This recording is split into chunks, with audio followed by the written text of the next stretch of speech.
आज भने म आफ्नो साथी भनौँ है धेरै वर्षपछि भेट हुँदैछु।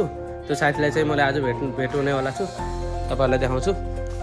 ओहो के छ ब्रो? एकदमै ठिक छ। ल आऊ। हामी कति वर्षपछि भेट भयो अरे? 10 इयर भयो होला, 10 वर्ष जति भयो होला है। 10 वर्ष जति भइसक्यो होला हामीहरू भेट भएको। सो अहिले चाहिँ जापानको बसाइ अहिले धेरै वर्षपछि भेट भएर होला एकदमै खुसी लागेर आयो। मैले त सोचेको पनि थिएन कि हाम्रो भेट पनि हुन्छ होला भनेर, किनकि समथिङ 10 वर्ष भइसक्यो।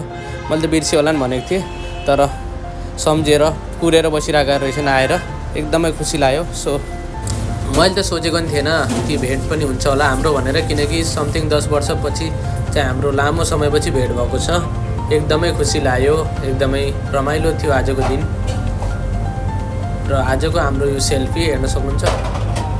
कस्तो लाग्यो मेरो ब्लग हेरेर कमेन्ट गर्न नभुल्नुहोला।